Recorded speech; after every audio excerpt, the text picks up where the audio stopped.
There's a lot of fear in our community. There's a lot of need to be validated and loved by enemies in our community. There's a lot of need to run from who you are because it is something that you despise. Self-hatred and menticide are deep, and it seems like they're growing deeper. But what I see in front of me tells me that it's not victorious. If there's one person sitting here, then that means that we haven't lost.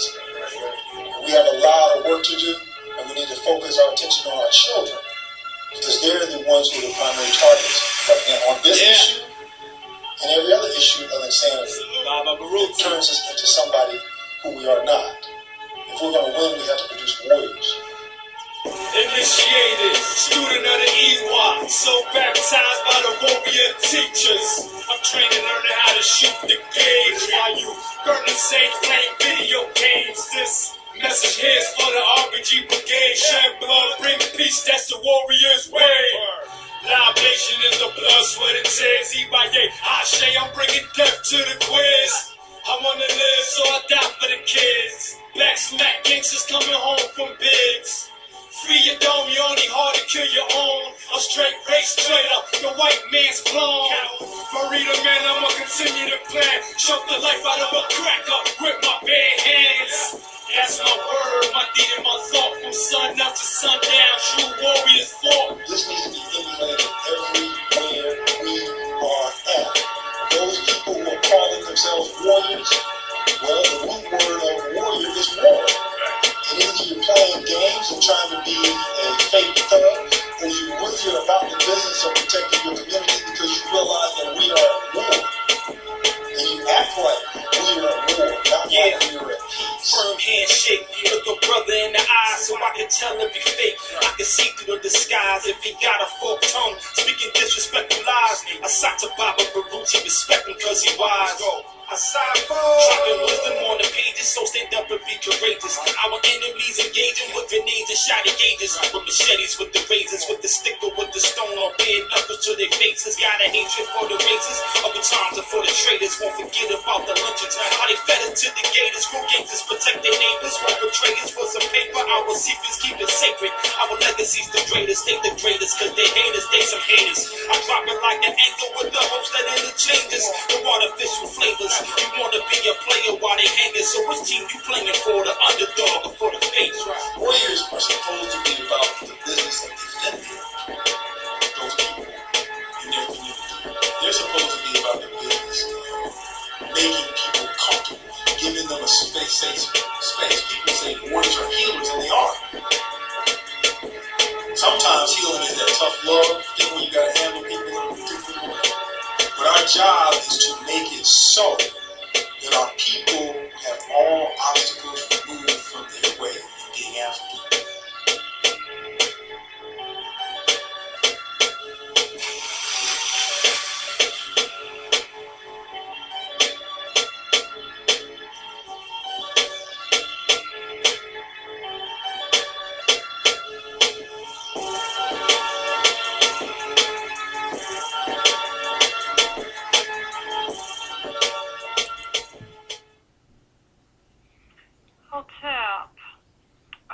Welcome to the Abibi Fahodie program with Mwalimu Yaa Baruti.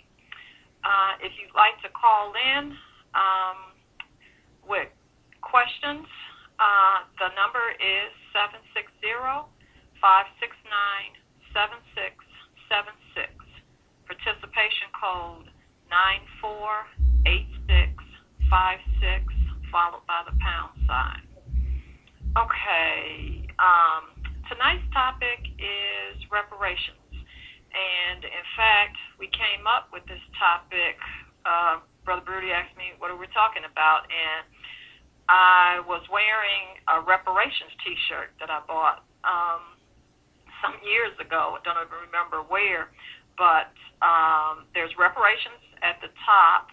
There's an African man enslaved, he's in chains, and there are columns of reasons as to why we should receive reparations, the harm that's been done to us.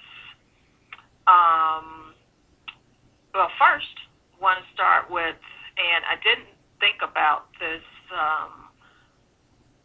a subtitle for the program until afterward, but I was thinking seeking repair for the irreparable, or some people may say irreparable, that which cannot be repaired. That's what reparations for us, the magnitude of what has been done. And as one of our ancestral mothers has said, America owes a debt to African people that she can never repay. But even maybe we have some people online who may not be clear about exactly what reparations means. So in thinking about our program tonight, we focused on reparations at Ankabin Institute today. We started with looking up the definition of reparations because we did have children, even though if they've been at Ankabin long enough, they've heard it, but even sometimes they hear and don't remember, and even some who had not heard about it or can't recall. But anyway, definitions include a repairing or keeping in repair. And of course, the notion being to repair something has been broken, it's been harmed in some way. Two, the act of making amends, offering expiation, or giving satisfaction for wrong or injury. Compensation in money or materials for damages or injury. Compensation paid to a defeated nation for damages caused by another nation.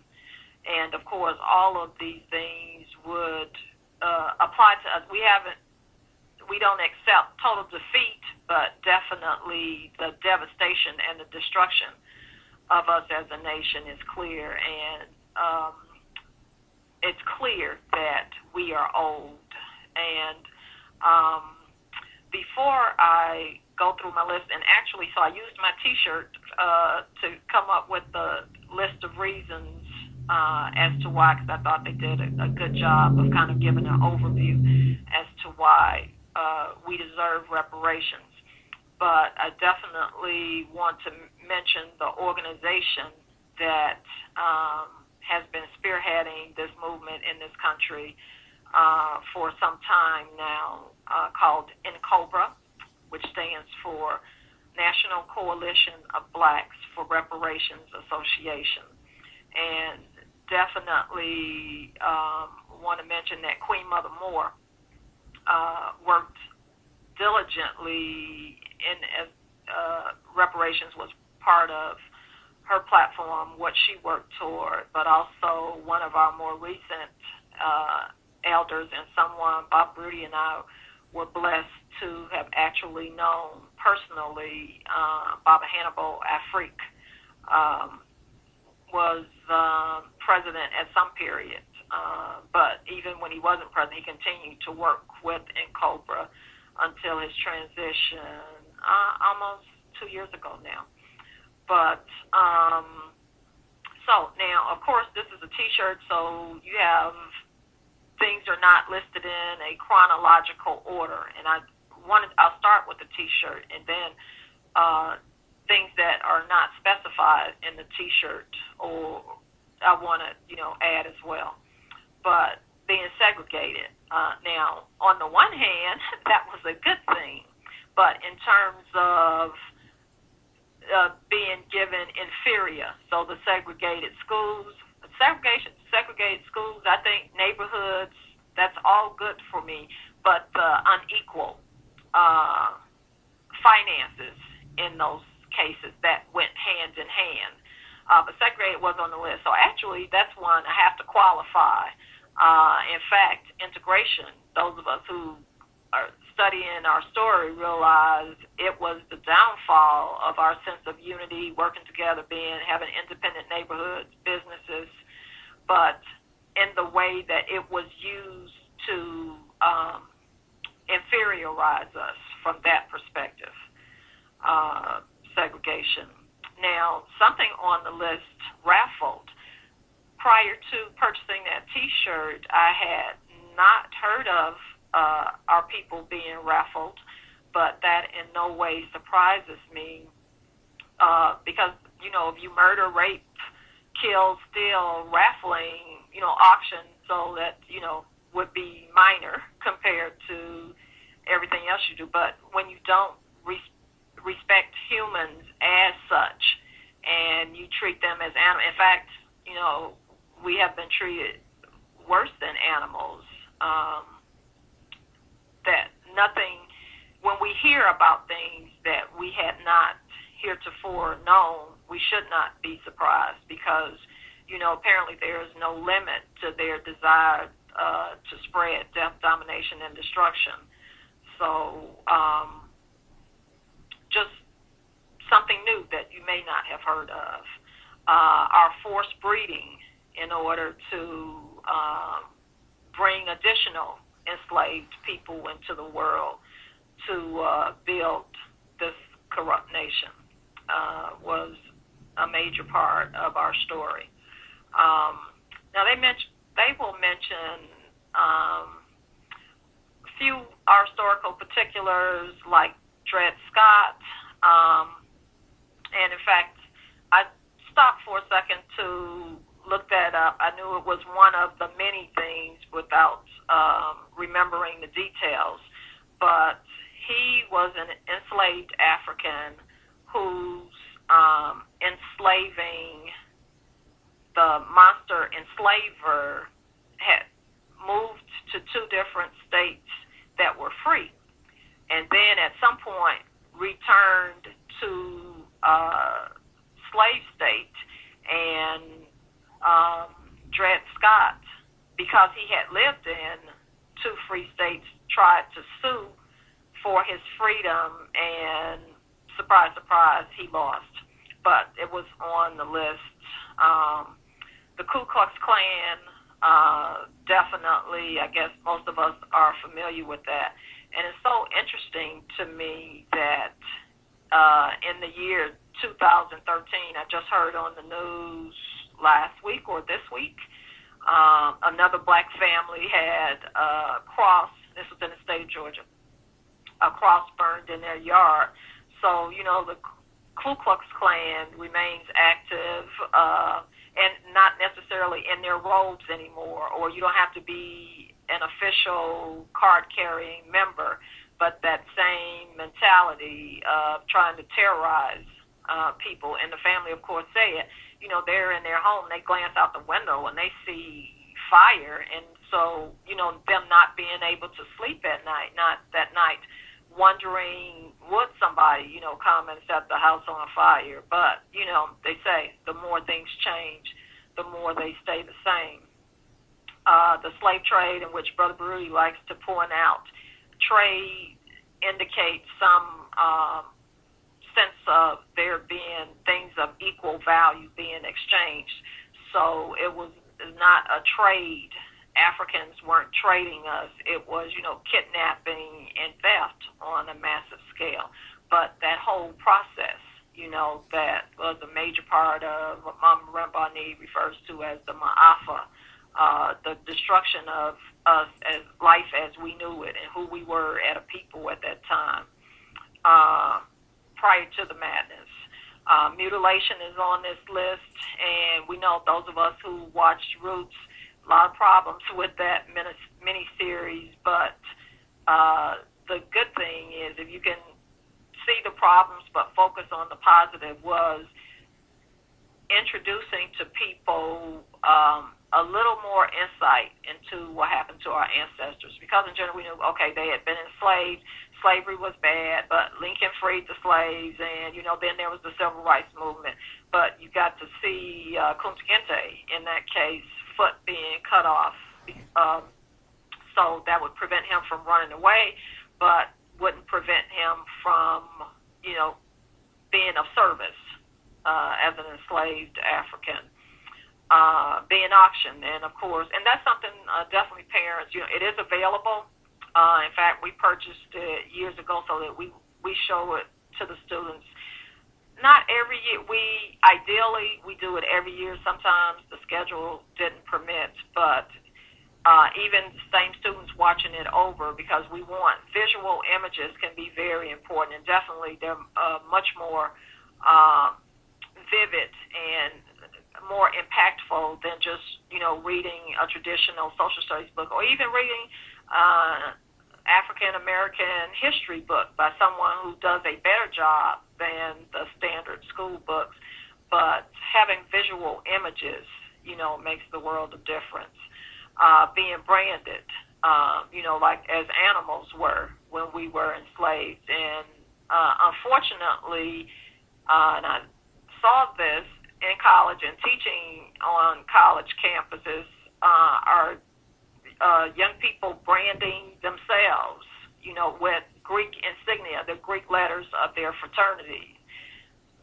To my knowledge, I didn't see sisters, but that wouldn't surprise me, when we follow other people's madness. And it's very sad to look at the things that we should receive reparations for. Many of those things we're doing to ourselves. We are embracing the culture and the people who inflicted these horrific acts upon our ancestors. And definitely, even before I get to the end of my list, I seriously want to point out that the reasons for our reparations do not end with slavery or the civil rights movement, because as I just said, the black family in Georgia recently cross-burned in their yard. What's going on today continues. And, of course, today the new enslavement is the prison system, that prison industrial complex. So, again, the more things change, the more they stay the same. So not only we have the physical slavery, but then the mental, emotional, spiritual enslavement that continues today. The Jim Crow laws, of course, forced to limit our true freedom. The Willie Lynch syndrome, the teaching of us, and that's one of the most detrimental things when you have created menticide in a people. Then they don't have to be physically enslaved and chained, handcuffed anymore. So you can handcuff whatever portion so you can make money off the prison industrial complex. But also, if they're mentally enslaved, you don't have to do that because they work against themselves. That self-hatred, which is somewhere on this list, prevents them from seeing you as the enemy, and in fact, they see each other as the enemy. So they keep each other down. You don't have to do that. That's being done for you, by enslaving people's minds. So I would definitely say, this is worse than our physical enslavement, because when we were physically enslaved, the majority of us realized that was very wrong and did everything we could to change that situation. But when people are mentally enslaved, they think that they're free, so they have no desire to be free. Their desire is to become one with their enslavers. That Stockholm syndrome, when someone is kidnapped and they fall in love with the kidnapper. We definitely are being victimized by that. He mentioned Howard Beach, and unfortunately, I used to be able to keep up with the different names and places, so I know this is in New York and a young black man, but the particulars, the cases are so many. You can remember the most recent, Trayvon Martin, or you remember bits and pieces, but they're just too numerous to remember. But one of the many times, I think a young black man in a white neighborhood after dark, accidentally in the neighborhood, was killed. But again, the stories are so numerous, you can't keep up with them. Are people being bombed? When I show the children, we've shown the children 4 little girls when the church was bombed, and 4 black girls was killed, but they see the king biography movie in which his house was bombed. They've seen, Medgar Evers. But, that was one of their means of terrorizing our people. So it's interesting now that they're claiming to be terrorized when these are the things that they have done. They just find other ways to terrorize us today. Like if you live in our neighborhood, black neighborhoods that we know of, I guess we don't, we're not in the wealthy black neighborhoods, but you can't go out of your door without seeing police lights, and they're not looking for these murderers, rapists. They're giving people traffic citations. So, you can't drive down the street without being harassed, being hunted like animals. When we had the courage to escape the madness in search of our freedom. Things like the Tuskegee experiment is on the shirt. People of a certain age are familiar with that. Younger people, if we have any younger listeners, this is in Tuskegee, Alabama, where the government knowingly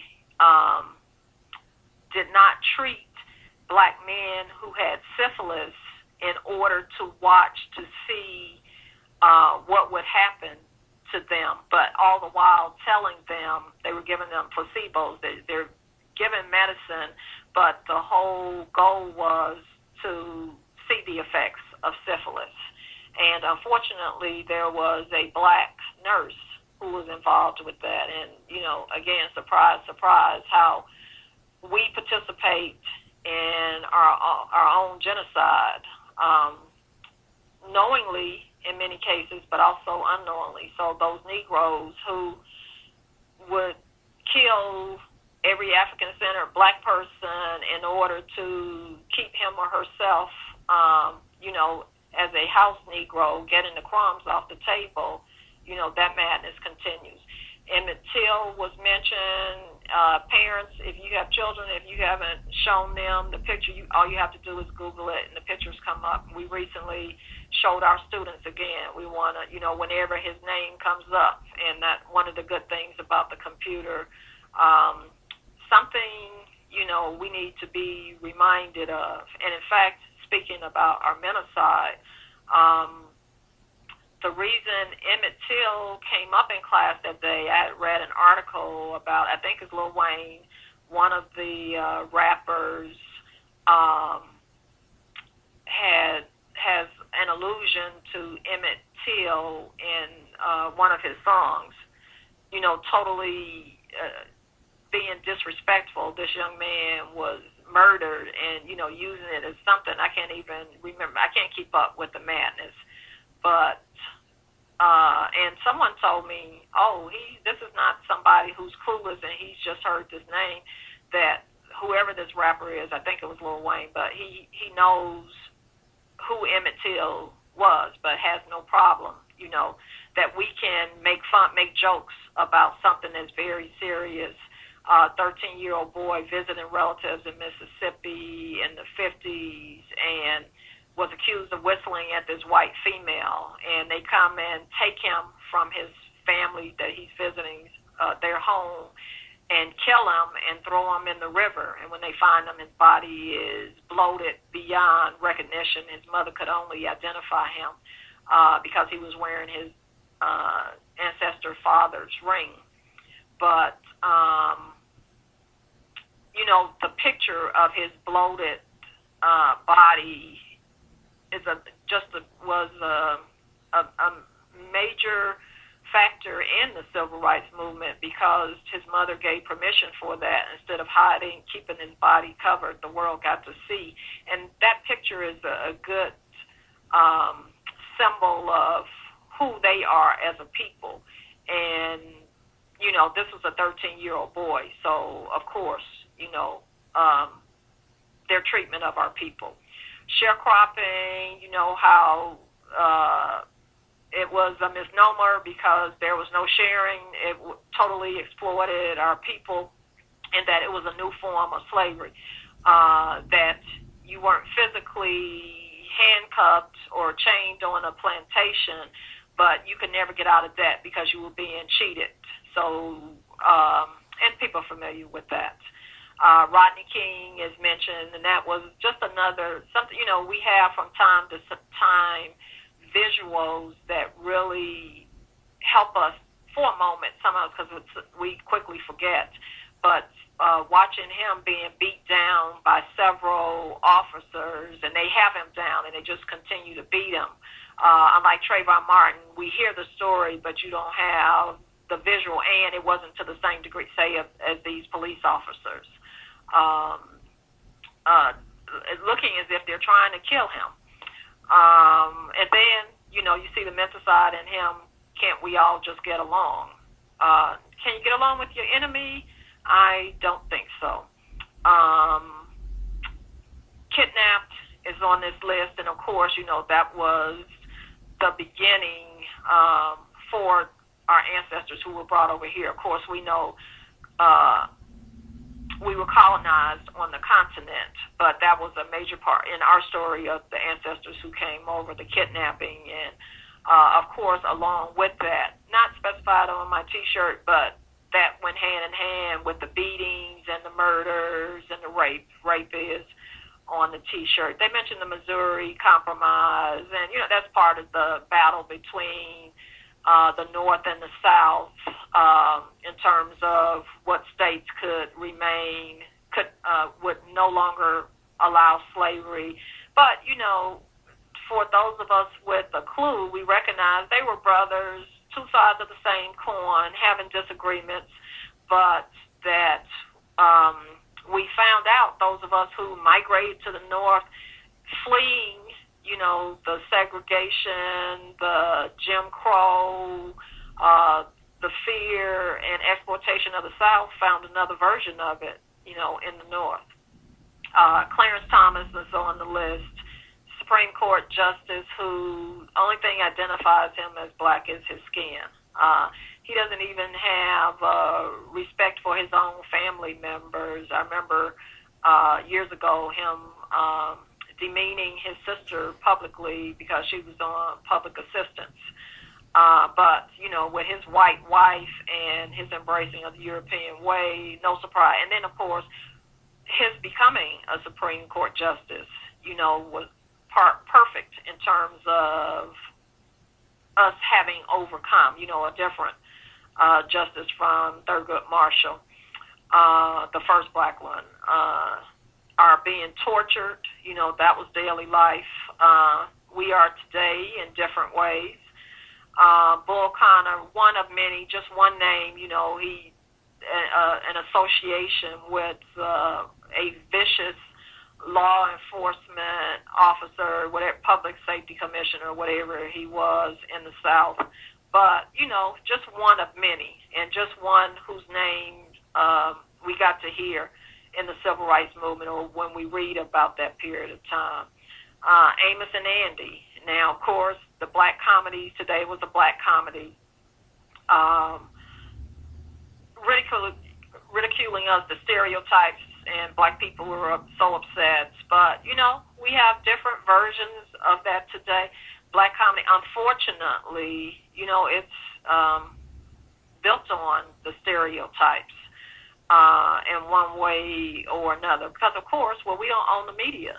So white Jews who are white own the media. They're only going to support and have programs on that support their agenda.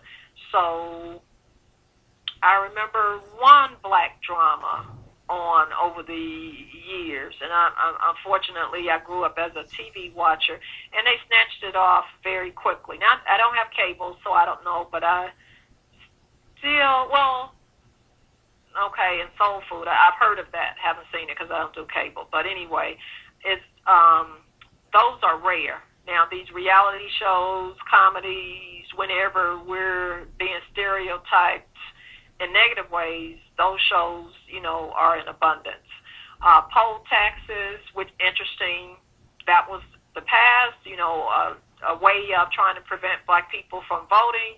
Today, they're, using the identification and trying to change the voting laws and get rid of the Voting Rights Act. Again, the more things change, the more they stay the same. White supremacy, that attempt, we know that they are not supreme, but their attempt to dominate all others, that, remain strong. And in fact, not limited here, everywhere, and that's their story. Everywhere they go in the world, it's about, they spread death, domination, and destruction. But of course, if that's who you are as a people, then that's what you do.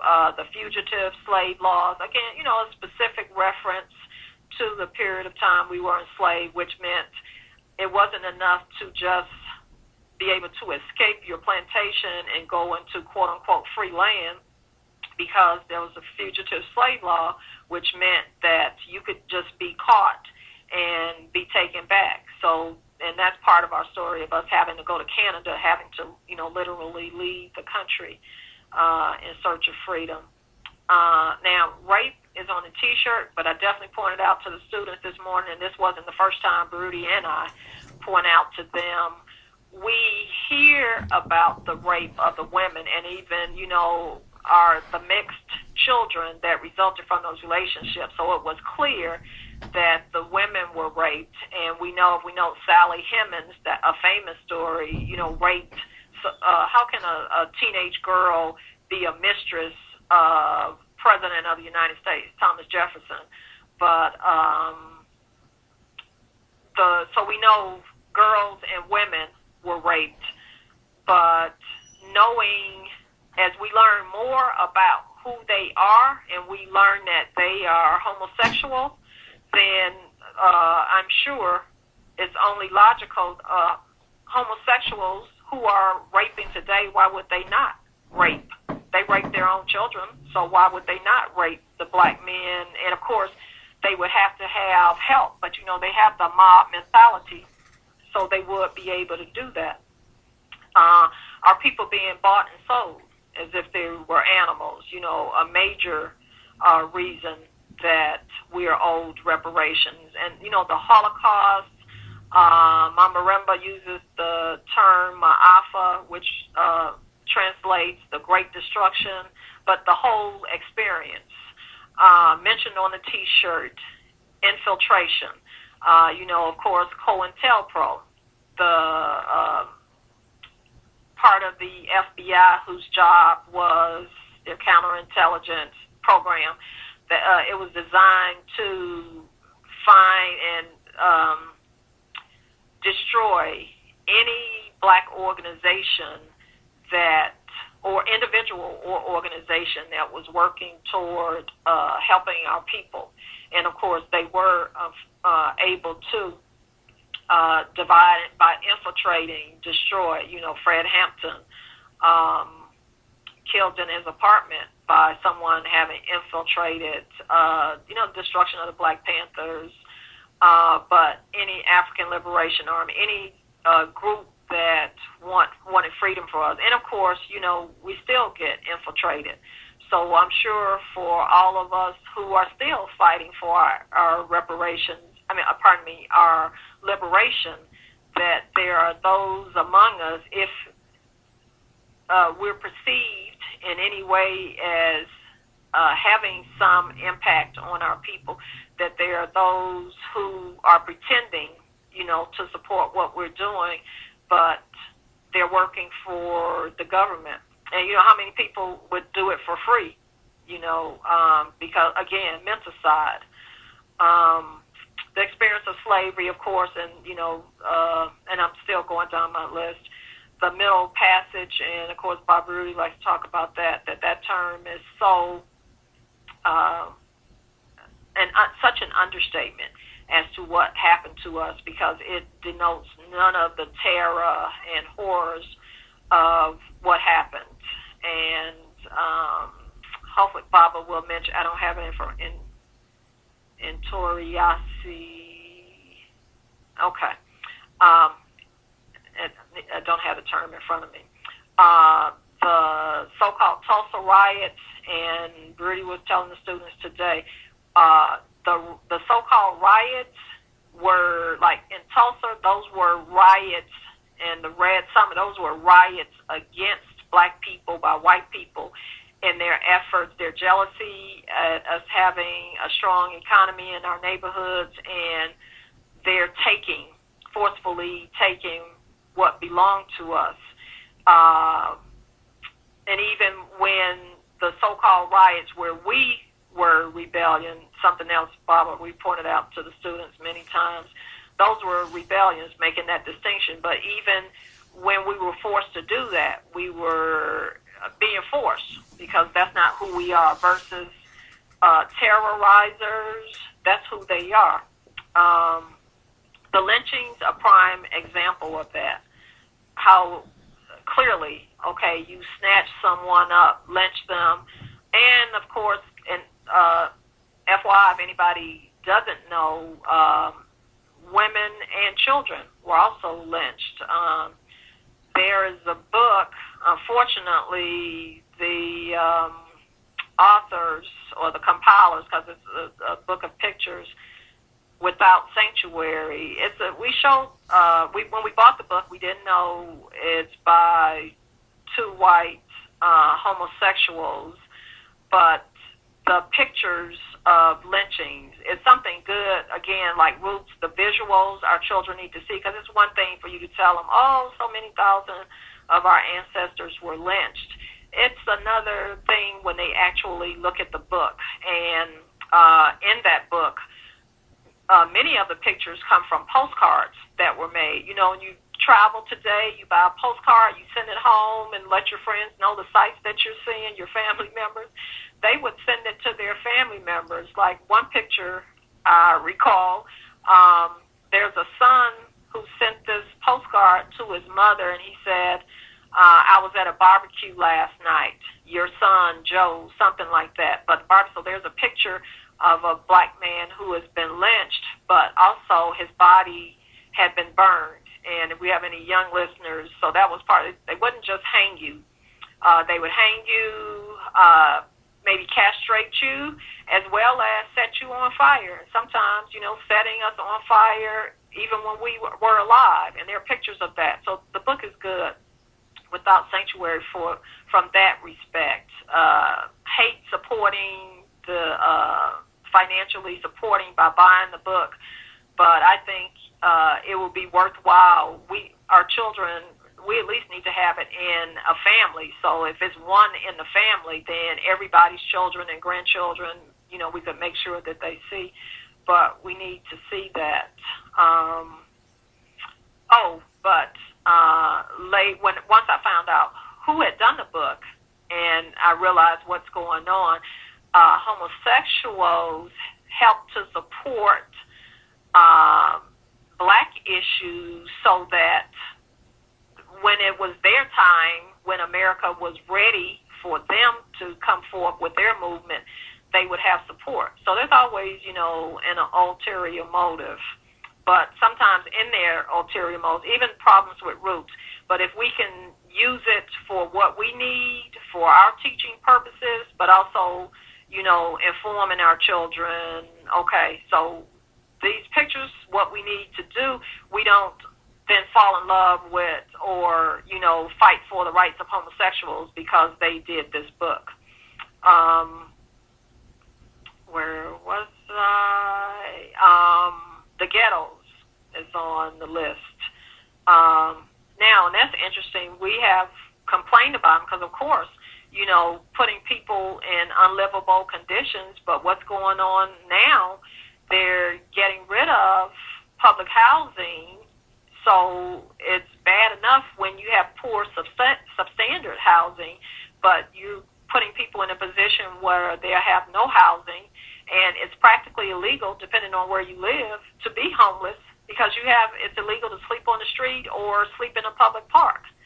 But as we tell the children, that's, the insane society that we live in. So we won't put in place the things that you need to support yourself.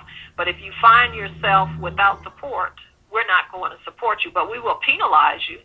You know, we'll give you a bus ticket maybe to get you out of our city and send you somewhere else versus trying to help you or not doing the things that lead to that in the first place.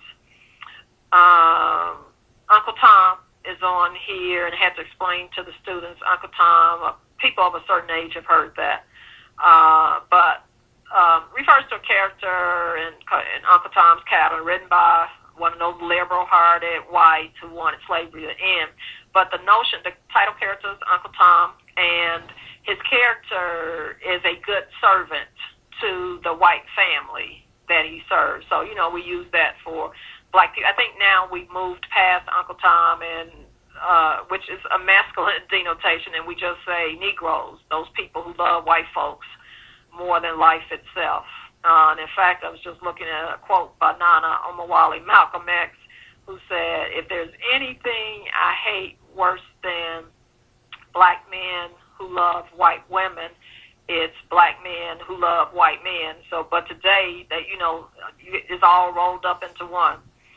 Convict leasing, and I know I recently saw a PBS special on this. So this was another way. They came up with multiple ways after the Emancipation Proclamation to enslave us legally, and one of them was, you know, you could just for any reason be thrown into jail, and then they would lease you out. You know, and similar to today, incarcerate people who are making shoes for corporations for these prisons that are privately owned today. So, you know, they're making tags, but basically they're incarcerating you for your free labor. Slave passes, you know, you had to have permission to go anywhere.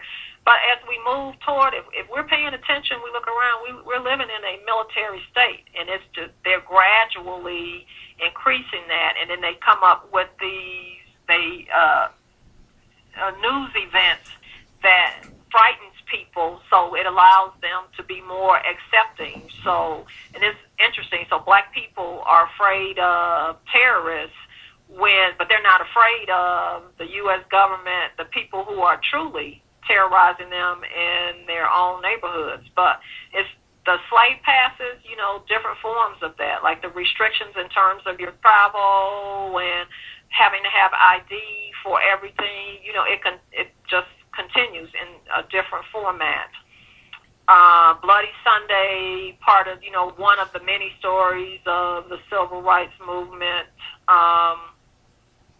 goes on and on. They still reenact that. I think older people are still, who remember it, commemorate it, but for a lot of our younger people, not really knowing what's going on. But then when our children don't know, it's our failure, because it's our job to teach them. Unless we teach them, they won't know.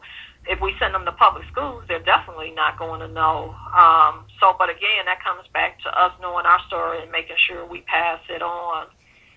The film Birth of a Nation, you know, interesting. That was a film in the early 20th century, and black people who are knowledgeable about it, you know, this is like the ultimate film of hatred against our people, you know, stereotyping or characterizing us as criminals, immoral, all of this. But, you know, that was one movie. We see the same thing. We just see it spread out in TV programs and movies today. So, you know, no need for us to, but something for us to remember. Because, I mean, it again, like Roots, I guess it would be similar to Roots, having a clear visual of something that went on. Colored only, white only signs on my T-shirt, but those, you know, as I said, segregation is good. Inferior resources, not good. The whippings and, you know, any movie that depicts that, again, is good for our children.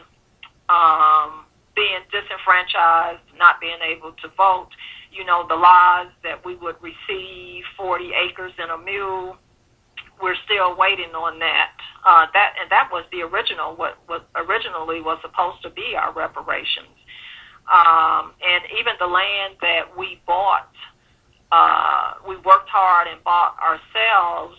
We are practically a landless people, although at some point in our story after the Emancipation Proclamation, during Reconstruction, and afterward, we amassed land, but they have legally and illegally stolen it from us over the years. And when the black farmers recently won this lawsuit after years and years, many of the farmers dying before they ever received a settlement, it was in no way comparable to what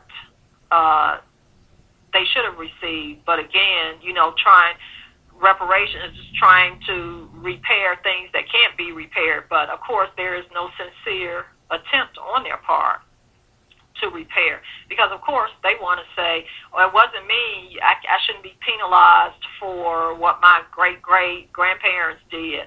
But we're being penalized, and definitely our children, and that continues. As long as we're in a state of oppression, that, continues. The Nazis on the list, FBI, discrimination, our ancestors who were assassinated, being counted as 3/5 of a clause. And one of the points he has, let me not say he, I don't know, it could have been a sister who did the T-shirts, just a T-shirt, I don't know, but that we have been, quote-unquote, niggerized, which I guess my word for that would be menacide, where we're acting like someone else. We're not acting out of our African selves. And I think there's a good reason for that. The reason being that having been stolen from our homeland, our language is stolen, our names, our spiritual systems, our culture, our African mind. So you subject somebody to this type of brutality, surprise, surprise, they lose who they are. We've lost our African minds, our African spirit. Even physical things have been taken from us. Those of us who have light complexions and textures of hair that are not traditionally our hair and our complexion, the way that we eat. So all of those things who made us who we are, have been taken from us.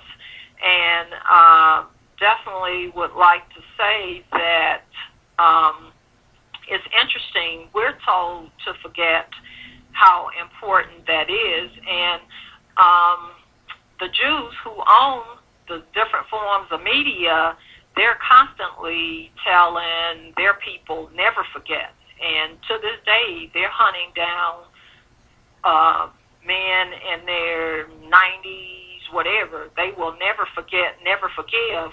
Yet, since we have lost our African minds, we are happy to forgive and forget. And it's like, I watch the news regularly.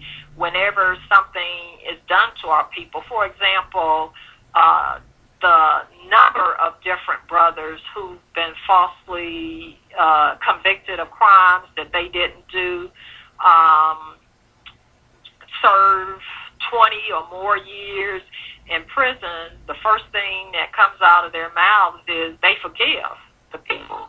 A young brother right now, and I don't know if it's to the same degree, but he was accused of his white female classmate who had invited him over. When her dad found out, her father accused him of rape, and she testified against him. And that story unraveled when she Facebooked him. And he's out, he's getting ready to play for try out for some NFL team.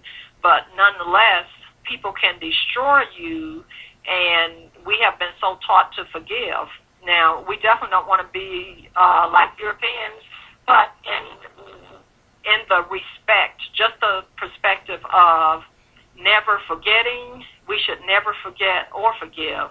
And in fact, there's a poster in our classroom, one of the classrooms, picture of an enslaved African with a tree on his back. You know, people know some of our ancestors' backs were so scarred from the repeated beatings that it looked like branches of a tree. But the caption says, "The victim usually forgives, but the perpetrator rarely repents." And, you know, any verbal repenting, which we're hearing a lot of the states and different, they want to apologize for what happened to us. An apology can't do it. We should never forget, never forgive. What's up, Warriors? I don't really think that I need to go over any more reasons why, even though I know that EDI could probably spend a few months going down a very, very long list of reasons as to why we should receive reparations without even having to ask. And that would really still only touch the tip of the iceberg, because I'm quite sure that the vast majority of the evidence we haven't even heard yet. So but we do know, we do feel it. And I shouldn't even have to say feel it, because obviously for people to be brought to the position that we are on this planet, not just here, and EDI, of course, is just talking about here in this particular country for the most part. This is a global phenomenon. Just talking to the students yesterday about it's bad here. Well, it's worse in England for Africans, and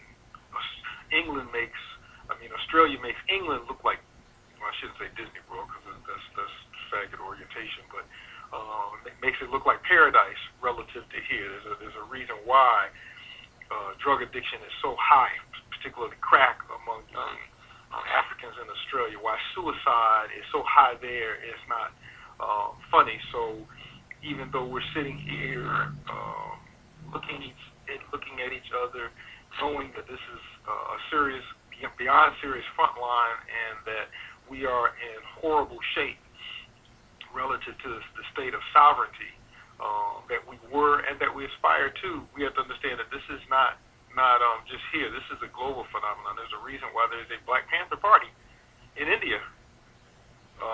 So the reparations of what they have done in more than a real sense is global, but we're just focusing on here for the day. But folks cannot lose or not attain a Pan-African perspective on this, or it's going to be very, very limited in terms of what we understand and what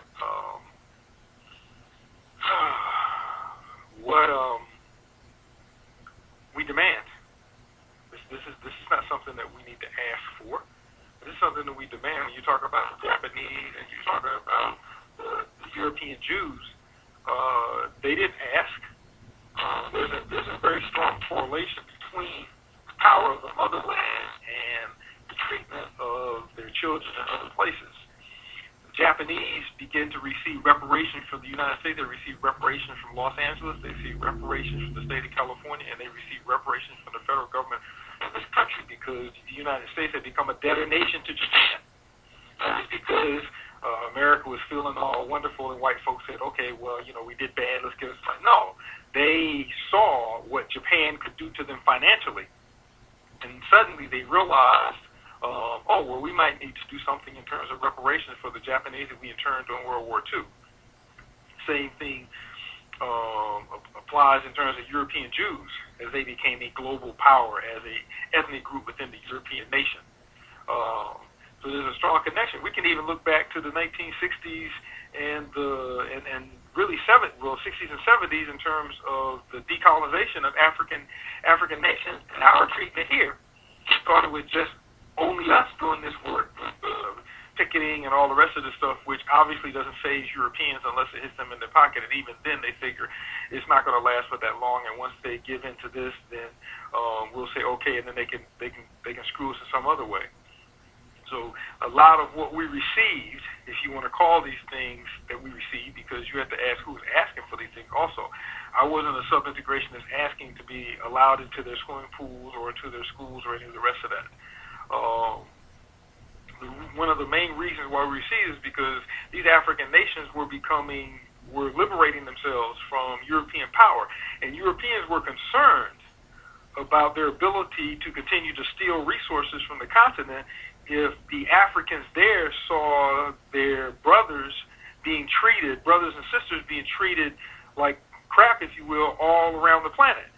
So that was also part of the move to make sure that we receive some of our quote-unquote civil rights, because they were very much afraid.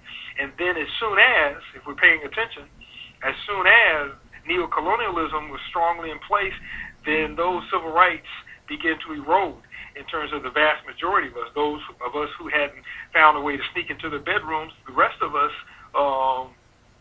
ended up feeling the brunt of that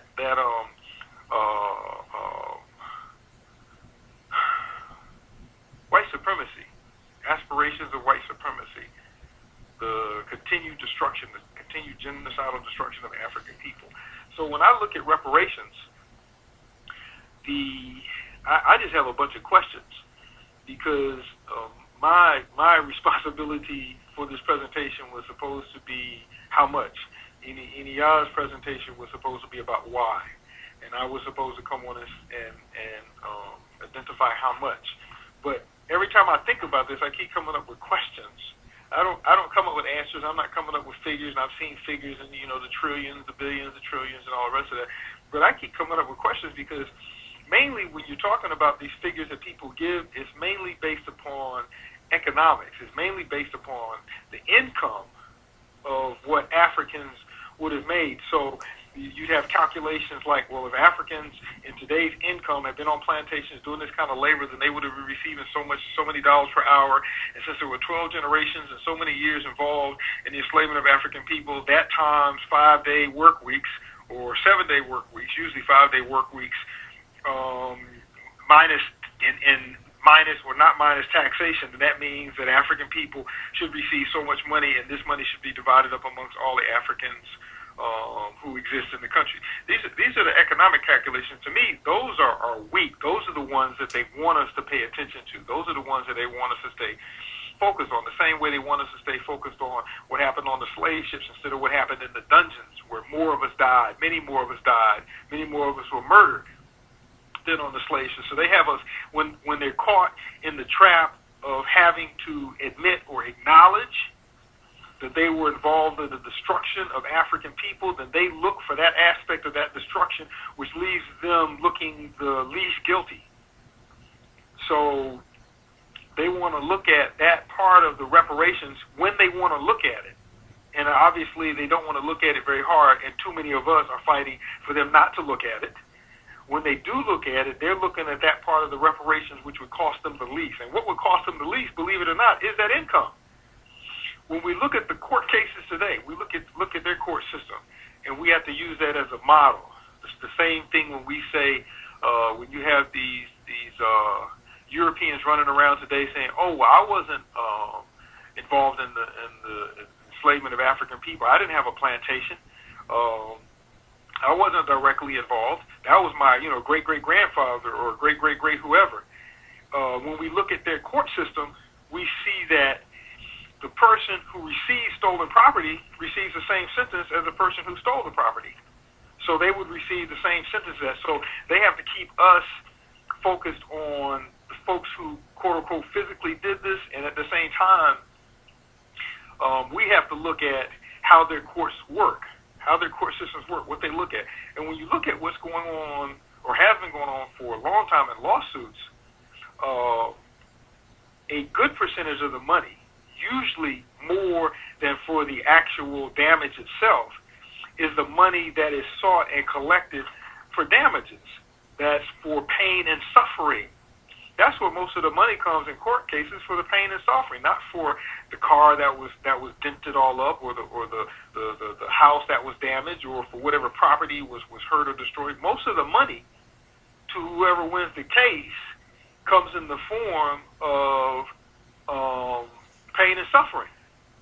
So we start asking ourselves, what is it that they owe us? The first thing that ought to pop into our minds is, how much is the pain and suffering worth? How much do we need to calculate into the equation in terms of that? And that always brings to mind for me the question of, is they even have enough money to pay us back? Is the entire European nation even has enough money to pay us for the pain and suffering? Because I really have not been able to figure out a way to calculate a murder in terms of cost. I don't know how you would calculate that in a monetary amount, because not only was that person murdered, as I've mentioned before, but every individual that person was supposed to bring into existence was murdered also. How do you calculate that in capitalist dollar amounts? How do you put a figure on that amount in terms of that person being murdered? How do you put a dollar amount on a murder? On the just conscious, willful, barbaric murder of an individual. Plenty of forethought, just remove the person from existence. Took this individual and tossed him over the side of the boat for the shark. Just shot this person for target practice. Worked this person to death. Average lifespan in Haiti was 7 years from the time of arrival. How do you calculate just that? Just the murder of these individuals. How do you calculate that in terms of dollar amounts? And I believe I just said they don't have enough. How do you calculate that? How do you calculate the pain and suffering that went along with having to work from before the sun came up till after the sun came down? How do you calculate the worth of the lives of the babies that were put in the shade of a tree on a plantation in sort of a gully to keep them cool while their mothers went to the field, because the mothers couldn't stay there with them. The mothers had to go work in the fields. And the fields were a good bit away. And the clouds came, and this is a true story. And it thundered, and it lightened, and it rained, and the mothers began to run regardless of what the overseer said. They ran to their babies, and by the time that they got there, the gully had been flooded. How do you pay for that? How do you calculate a dollar amount for the life of those babies, for the pain and suffering to their mothers, for the pain and suffering to their fathers, their grandparents, their brothers, their sisters, the entire community, the African world? How do you calculate? How do you even begin to put together an equation on a board someplace to say that they owe this amount for just one of those lives? Just one of those lives. So I have more questions than I have answers in terms of amount. They don't have enough. They don't have anywhere near enough. As far as I'm concerned, they don't have enough to pay for one of the lives. One African that was murdered. And according to the calculations that I live with, you're talking about 280 million African people who were murdered in the process of the Middle Passage, from the point of capture to the point of arrival on these shores. So how do you that's already 280 million people. If that was just $1 per person, that's already $280 million.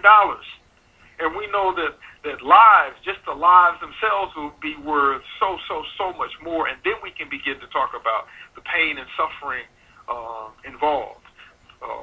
One of our most brilliant ancestors, Bobby E. Wright, made a statement in the last paragraph of his essay on menticide, which I said before and I'll say again, is very strange to me that that's his most important essay. It's not a great deal longer than any of the others, but it's the most important essay that he ever wrote.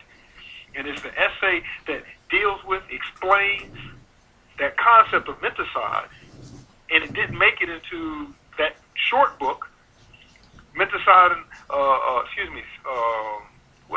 Psychopathic Racial Personality and Other Essays, the Psychopathic Racial Personality, it didn't make it in there. But in the last paragraph, and people who have read that essay Scholars who have read that essay, they talk about the menticide and they explain the menticide, but they don't talk about his last paragraph in that essay, which to me is pretty much the most important part in there, and I understand why they're not saying it, because it would turn so many people against Bobby E. Wright, because he wasn't forgiving and forgetting. Bobby E. Wright said, blood debts have to be repaid in blood.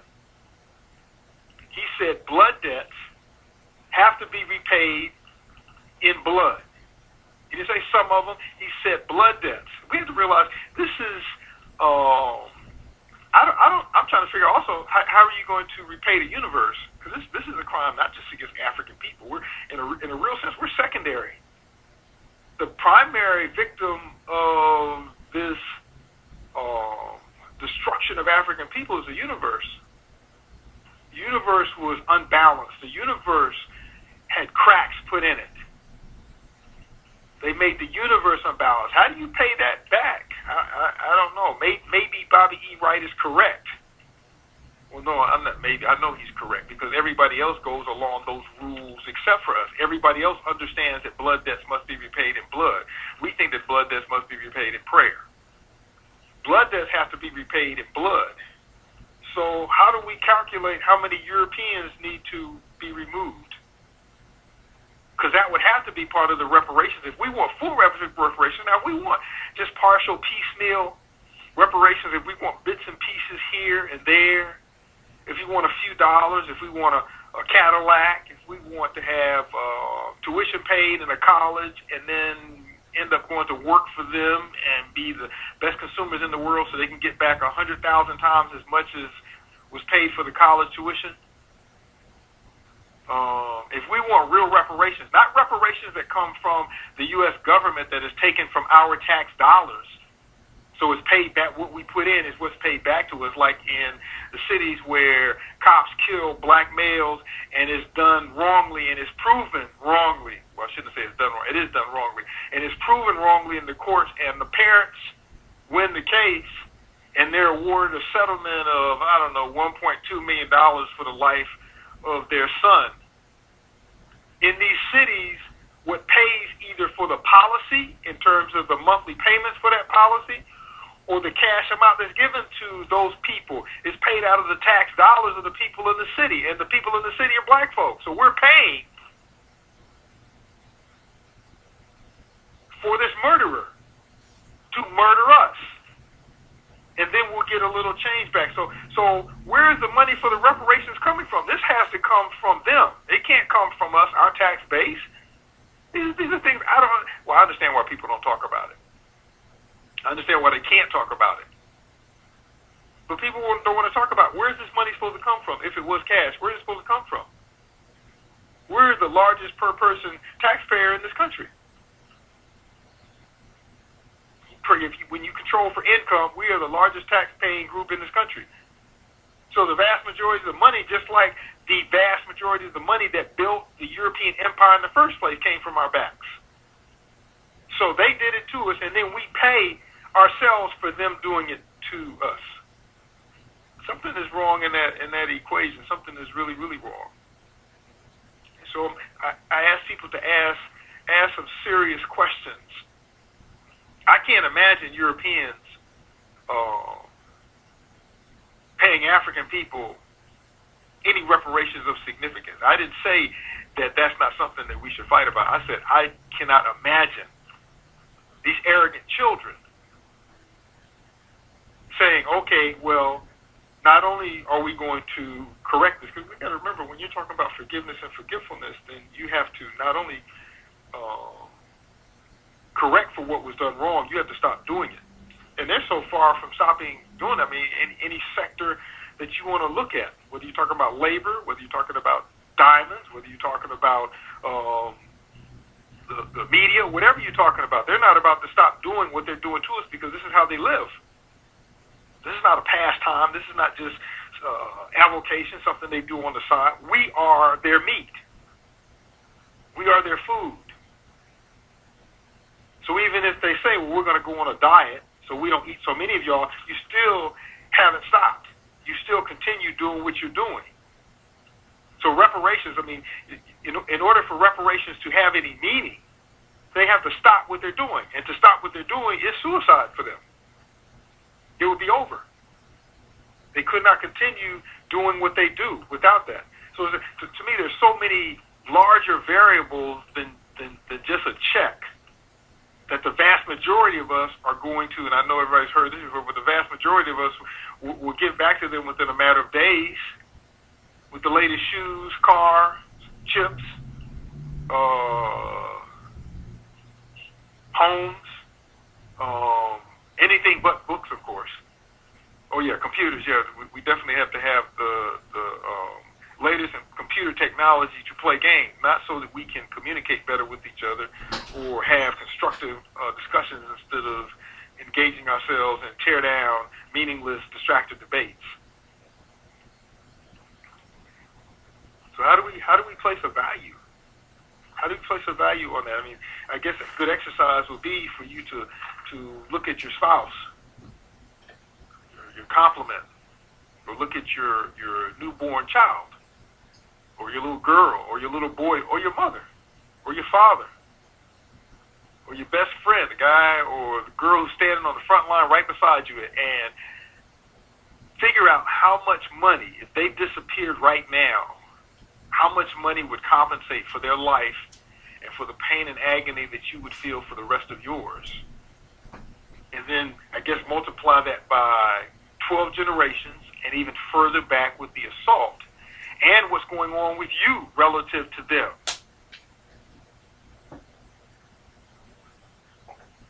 Because I guess you should only get paid for one person, one of those 280 million. And then also for me, I think it's very important for those folks who are doing the work to get the reparations. Those folks who believe. I can imagine as soon as reparations came out, as small as they may be, assuming that they came, and as I said, I don't believe that they will, or they will be so insignificant, it's not funny.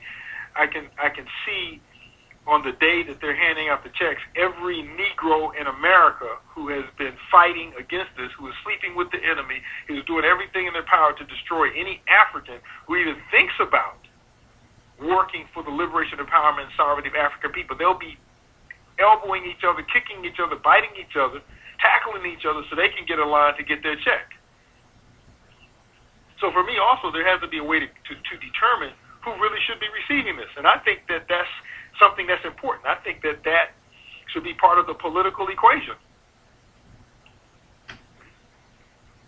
The rest of the folks' money can be held in escrow until they receive consciousness, because we also have to consider in this equation the mental side. We have to consider the degree to which they have destroyed our minds. How do you put that into an equation? How do we make how do we incorporate menticide, cultural misorientation? How do we create an equation that includes them in the formula, so that the magnitude, just simply as warriors who have come out of chaos, who have come out of the abyss of a Eurocentric insanity. How much compensation should there be for the life before waking up and the struggles that go with gaining and maintaining an African center? Because they took that from us. How much compensation do you get for a loss of your name? That's interesting. It's almost like we're giving them reparations and paying them for changing our names back, or changing our names to something that we know or believe to be African. We're paying them for something that they stole from us. So how do you calculate that? How do you calculate the loss of a name, the loss of knowing who you are, the loss of knowing your family, the loss in many cases of knowing the Creator? How do you compensate for that? How do you compensate for all of the lynchings of men and women and children without seeing it? How do you compensate for that? We often forget, of course, that there were children that were lynched too. Most of us will forget that there were women that were lynched. How do you compensate for that? How do you compensate for the pain and suffering of warriors now trying to do this work? Being overcharged, being dismissed, being looked down upon by other African people. That needs to be worked into the equation too. Pi square something for the pain and suffering that we receive from our families for trying to be African. And this is all a result of Europeans. I'm not looking at these family members and say, well, bad because they're mental-sidal. So they need to be compensated for that. But we need to be compensated for receiving the brunt of their menticide because they don't have anywhere else to vent. And if they thought to vent against Europeans, that thought would be quickly shut down because they know in the back of their minds that Europeans will kill them for nothing, and they don't want to have to engage that threat. They don't have to deal with that at all. I've heard lots of ideas about reparations. We need to get a chunk of the infrastructure of the West, so half or a third of the industry in Western society should immediately come under our control. So many states should belong to us. That's reparations, which to me is and I know I usually get in trouble for this, but to me that's sort of ludicrous. It's like you don't know the European. You're going to control this area. You have no reasonable military whatsoever. And you're going to establish a territory within European territory where you're going to create an economy that's going to allow you to separate yourself from them. And they're going to allow it. I've never known them to allow the creation of any kind of sustainable economy within their economy unless they felt some kind of threat that did not allow them to come in and stop it. And that's never been the case for us. We can go down a list of those establishments, those groups who put together land, space, et cetera, and made it clear that they were not in love with Europeans. And they shut it down. They shut down their own when one of their own is going against them, or one of the dispossessed is going against those who are possessed, those who are in power. We have to remember that the Ma'afa is not over. The destruction of African people, and if we look on the continent, we can even argue that it's escalating, even though we often forget that the scramble never ended.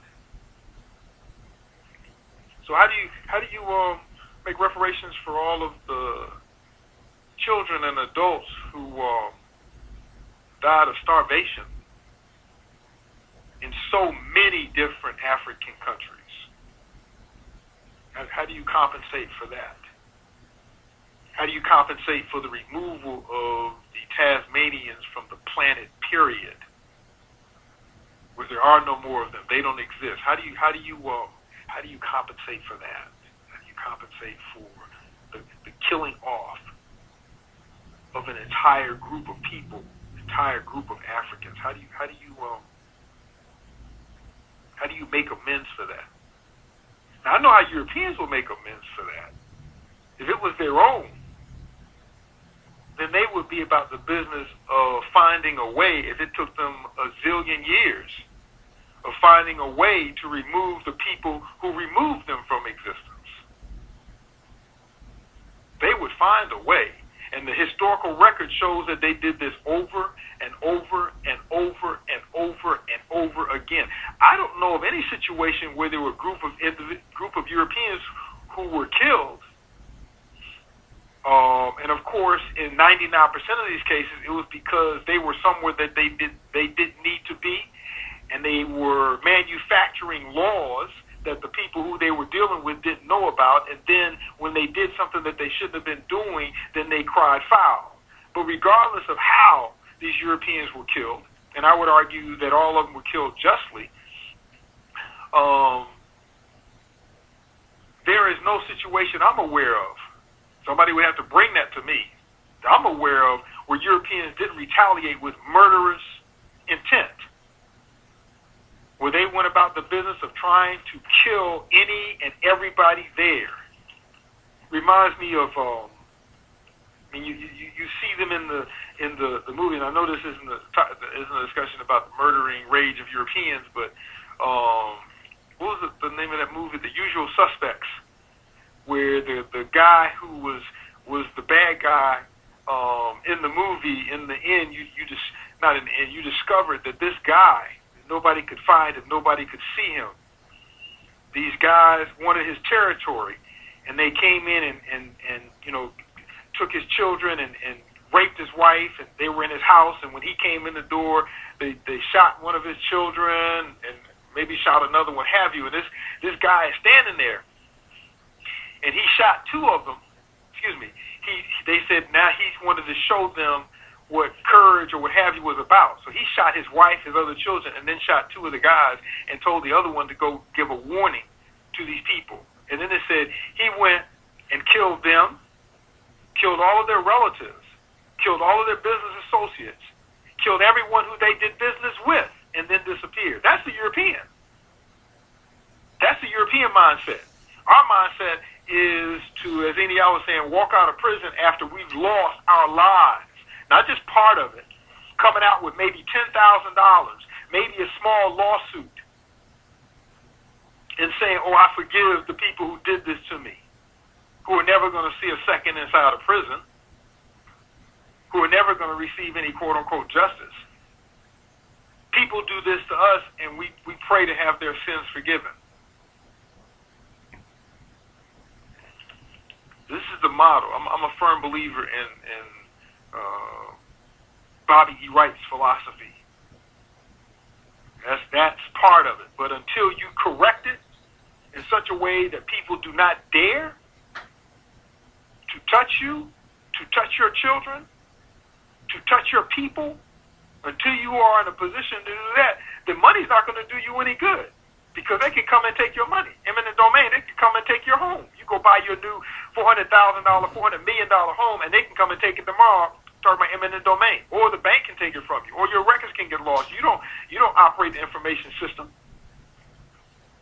That's theirs, which means that you can disappear on paper. Excuse me. With that said, and I'm glad that most of the time was taken up by Eni Yaa, because it's like in any class, you have to give people who may be in doubt so much information that they have to go back before they can come back. So I think that if there's anybody listening who has issues with reparations or thinks that or is on here just to find out something or to make this into a wrong thing, then maybe give them some homework to do before they'll be able to come back and respond to that correctly. But before we close this out, I want to make a few announcements, if that's okay. Sure. We have a course coming, and interestingly, there's so many things in the universe within our community that seem to be happening at the right time. I've been planning on this course for a number of years now, and some people made the point that this needs to happen, and this was a good number of months ago, and now, of course, all the events that are occurring, sometimes people are being surprised by them. I really don't know why. I don't know why people are surprised about homo marriage. I don't know why people are surprised about black males claiming to be men, talking about I'm a fag. I don't know why people are surprised at this. This is to be expected because we have moved further and further into their insanity. And that is a way to receive recognition, especially if you want to be them. So I have a course coming up this summer that begins June the 4th and goes through July the 9th. This will be the first six-week course I've done in a number of years. Been doing 4-week courses over for the last couple of years or so. But this is the first 6-week course because I want to make sure I covered what I wanted to cover. And the name of this course is Sexual Insanity. It's a 6-week course. The first 2 weeks I'm going to be elaborating on the book, The Sex Imperative. The next 2 weeks I'm going to be dealing with the book Homosexuality and the Feminization of African Males. The next week I'm going to be dealing with the book Urugu's Eunuchs. And the final week I'm going to be talking about solutions. So this is an online class. All my classes online are held at the site of bbtumikasa.com. The classes are $10 per class or $50 in advance for all 6 classes. And if you want to know how to register, because this is a long address, just send me an email. Hit me up on. I'm sounding like young folks. Hit me up. Hit me up on Facebook, and I will give you whatever details that you need. The class is held also, I forgot to say, from 7:30 to 9 o'clock. Those are Tuesday nights. So it's from 7:30 to 9 o'clock at night. And that's a 6-week course. I'll be talking about the sex imperative, homosexuality, and the feminization of African males, and the Urugu Unix books. Also, which is more important at this particular moment, we are in the throes of the first annual Akabin Institute fundraising drive. We are so honored by the people who put the work into making this happen, because we really didn't have the time. But we have some people who are really involved in this all over the place. This will culminate. It'll come to a end, if you will, even though people can continue to contribute, on June the 1st with a fundraising concert here in Atlanta from 4 in the afternoon to 10 at night. It's going to be at Morris Brown College's Cunningham Auditorium here in Atlanta, Georgia. The admission here, if you go into the concert, is $10 per person. Children under 12 are free. And we're going to have Star, Ross Kofi, Kenneth Zaki, Rod Black Diamond, and it'll be hosted by DJ Fourth World. Of course, Mama Marimba, a whole host of folks will be there. For folks who are not here, who want to assist, and we expect all warriors who believe in what we're doing, because warriors should know that we don't accept funds from any government agency. We've never received a grant. What did Khalid say? It's over here on this thing. He said,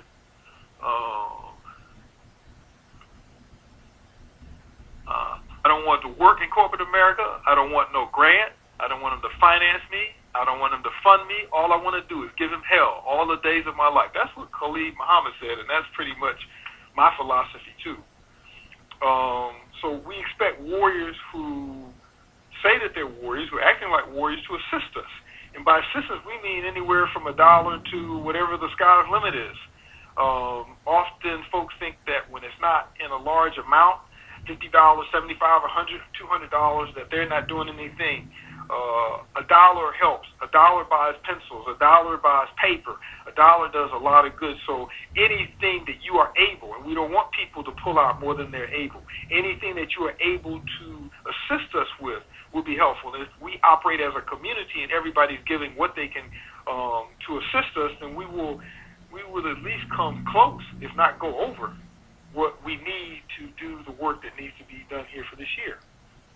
Well, at least for the next academic year.